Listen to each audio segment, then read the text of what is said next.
right. Sees.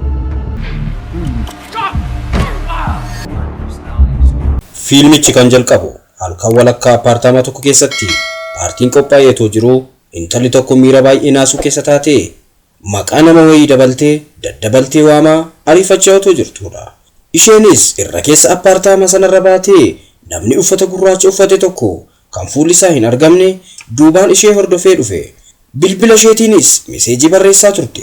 Haa ta'u malee barreessitee otoo hin fixiin bilbilli ishee jalaa lafa bu'e. Namtichis apaartaamaa sanarraa darbatee ishee kuffise. Barattootni kolleejjii paartii sanarratti hirmaatanii turanis kufuu ishee arganii bakka sanatti walitti qabaman.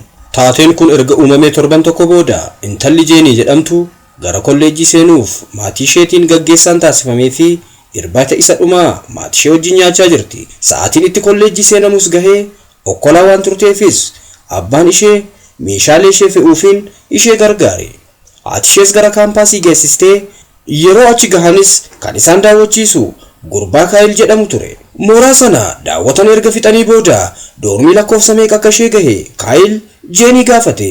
Kan ishee gahes doormii lakkoofsa 1227 ta'uusaa yerootti himtu fuulli isaa ni jijjiirame. Haalota ta'an kanas Jeeniin hubatteetti. Ta'us garuu gara doormichaa ishee geesse. Intalli Beet jedhamtu dursitee doormii kana keessa jiraatti turte. Baga nagaan dhufte jechuun fuula ifaadhaanis ishee simatte. Saaraan intala doormii sana jiraattu kan baay'ee hin dubbannee fi namatti hin maxxanne sana waliinis wal ishee barsiiste. Jeeniinis barattoota kaampaasichaa waliinis dabaltee wal ishee barsiiste. Barattootni sunis waa'ee intala Liin jedhamtu tokko isheetti himan. Liin jechuun galma fiilmichaa irratti barattuu apaartaamaa irraa darbatamtee kuftee arginedha. Kana malees doormii Jeeniin galte kana keessa jiraachaa turte.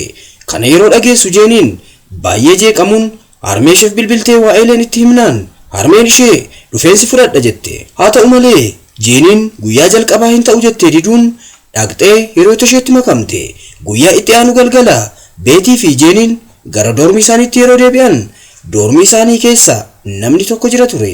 Isaan argees nahee bahee yeroo fiigu naannoo qaama isaa irra mucorte. Haa ta'u malee fuula isaas hin argine turani.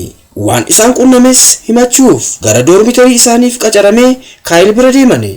Haa ta'u malee waa'ee dhimmichaa yerootti himan inni baay'ee nahee ture.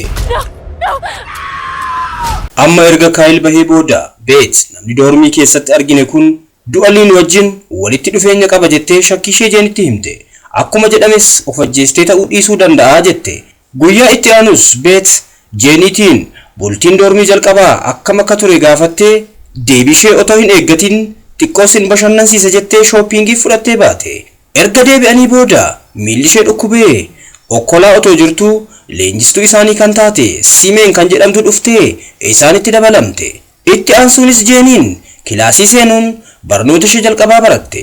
Kilaasii jalqabaa erga xumurtee booda barnoota ishee lammataa barachuuf seentee barsiisaan amma isaan barsiisu Pirofeesar Deebruuf kan jedhamu yoo ta'u Jeeniin kilaasii ishee jalqabaatti harka baastee gaaffii gaafachuu isheetti ajaa'ibsiifatee ture. Galgala intalli doormii isaanii jiraattu garuu ishees Beet waliinis kan hin haasofne Saaraatiin as galuu kootti sitti hin tolle jettee gaafatte.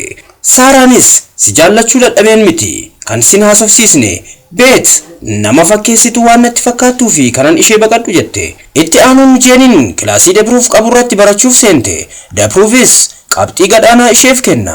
Erga kilaasiin sun dhumee booda qormaaticha seeraan hojjedheera gaaffiin dhabeerus hin qabu akkamitti qabxii gadhaanaa akkasii naaf laatta jettee gaafatte. Haa ta'u malee Deebruuf qabxiin akkam barbaadetti laachuu nan danda'a isheetiin jedhe. Kanaan na hin ga'u jedhees haala uffannaa isheetiin ishee foggoree bahuuf yeroo jettu uffannaa kee sirreeffadhuutii koottu jedheen. Beet waliin wal arganiis kan Deebruuf jedhe isheetti himte. Beetis dhuguma isaatii haalli uffannaa kee sirreeffachuun sirra jiraata jettee haala gaariidhaan waan miidhagaa kanan uffadhu qabxii gaarii argachuufi jetteeni.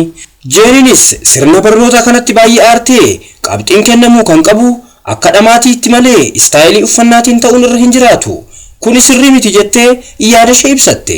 Guyyoota boodaas Jeeniin maatii ishee gaafachuuf gara maatii isheetti deebitee dhufte waa'ee sirna kenniinsa qabxii mooraa sanaa miira keessa galteetti himte. Haati ishees kanaan baay'ee aarte. Haa ta'u malee nama fuulli isaan argamne doormii isaanii cabsee seene sana yeroo itti himtu caalaatti aaruun ammoo mooraa sana gadhiistee gara mana keetti deebi'uun sirra jiraata jette. Jeeniinis kun tasuma hin ta'u jechuun wal qoccolanii walii galuu waan dadhabaniif diddee gara mooraatti deebite. Haa ta'u malee furtuun doormii isaanii akka jijjiirame ishee fi Beet doormii isaanii keessa namni seenuu akka yaalee ture hubatan. Guyyaa itti aanu barsiistuun isheen durbaa qabxii bareedaa kennituufis barsiisotni dhiiraa hafan qabxii gadhaanaa kennaniifi. Beetis amma istaayilii uffannaa kee jijjiiri jettee uffattoota ishee itti agarsiisuun kan ishee kenniteefi. Saaraanis haasawaa isaanii lamaan gidduu seenuun ishee hin dhagahin isaaniif jettee istaayilii uffannaa kee jaalattu sana hin jijjiirin jettee gorsuuf yaalte. Haa ta'u malee Jeeniin qabxii kiyya gadi bu'e ol kaafachuuf akkasitti uffachuun alaa filannoo biraa hin qabu jettee Beet wajjin walii galtee taasiste. Beetis rifeensa ishees akkasumas fuula ishees meekaappii hojjettee fi bareechite. Istaayilii uffata haaraa sanaan kilaasii seentee Piroosoferiin deebi'uufis istaayilii uffannaa isheetiin baay'ee ajaa'ibame. Qabxii kanaan dura irraa kan wayyus kenneefi haa ta'uyyuu malee ammallee hin kennineefi ture. Jeenis Beetiitiin amma immoo aafiduuf maal gochuutu na hafa jettee gaafatte.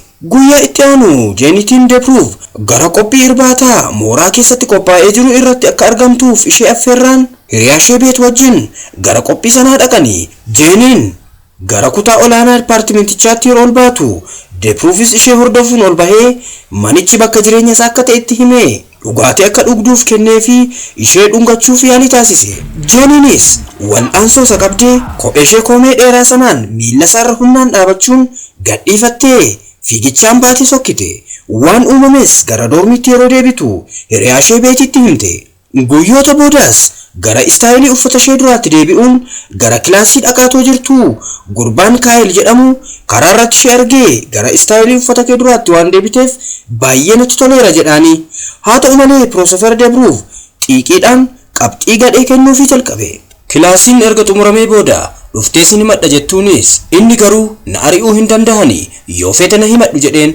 Jeeniin dubbii inni dubbate kanarra dhaabattee murteessitus Beet garuu hin himadhu faayidaa hin qabu jetteeni. Jeeniin barsiisotni dhiiraa hundi akkas yoo ta'aniif jettee gara barsiistuu dubaraa sanatti himannaaf garas deemte. Haala nama ajaa'ibuun yeroo achi geessu barsiistittii fi Piroosofer Deeproof otoo wal dhungatanii argite waan ilaalaa jirtu kana amanuu dadhabde. Guyyaa tokko Saaraan Jeenii haasofsiisuu dhuftee gara paarkii dhaqna jette.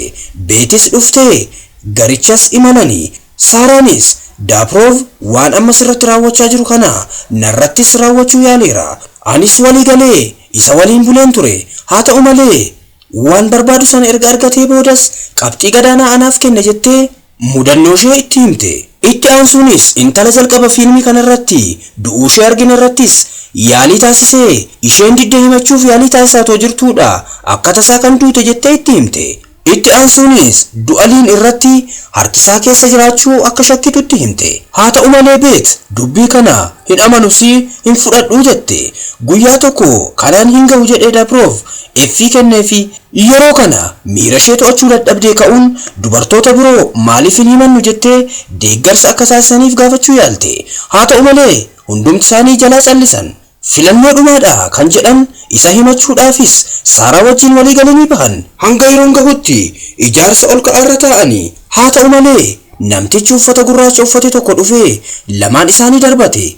Jeeniitiin barataan biraan Deenii jedhamu akka tasaa qabee ishee oolche. Haa ta'u malee Saaraan kuftee of wallaaluun gara hospitaalaatti fudhatamte.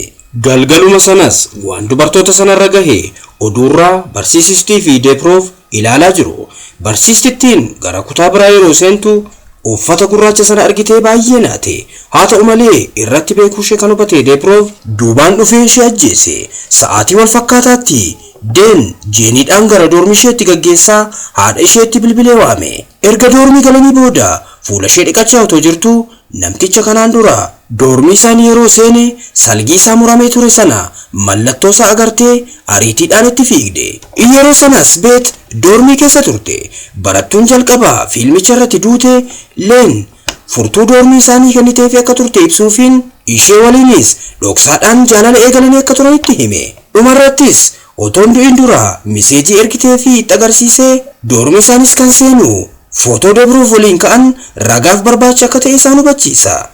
Jeeniin faas isa amananii footoo sana barbaacha isa gargaaranii footichas ni argatanii. Leenis ragaa isheen Deeproof irratti qabattes footoo otoo wal dhungatanii ta'ee fi kun immoo isa hiisuuf gahaa akka ta'etti amanti. Kana boodas Beet Deeproofin nan jaaladha jettee icciitii ishee gadi baaste. Leenis dirqisiisee miti fedha isheetiin isa waliin kan turte jettee isaaf falmuu eegalte. Kanaan hin ga'u jettees shuggutii baastee isaanitti qabde. Galgala sanas Leeniin irra keessaa kan darbate anadha jettee waan isaan hin yaadne dubbatte. Kaayilis otoo isheen hin yaadiin ishee rukutee Jeenii faana miliquu isaanii itti fufane. Beetis isaan qaqqabuun Kaayil irratti dhukaaste. Yeroo kanas Jeeniin itti dhihaachuun rukuttee ishee kuffiste. Yeroo wal fakkaataattis haati ishee qaqqabdee intala ishee hammatte. Haa ta'u malees Deeproof shugguxii biraa fidatee dhufe. Haati Jeenis shugguxii Beet fudhattee isatti dhukaaste. Poolisiinis isaan qaqqabe. Kaayiliin gara ambulaansii galchaa otoo jiranii Jeeniin isa galateeffatte. Guyyaa itti aanu Saaraan wayyee fi gara mana barumsaatti deebite. Kanaanis namootni hundi gammadoo ta'anii fiilmichi ni xumurama. What was that?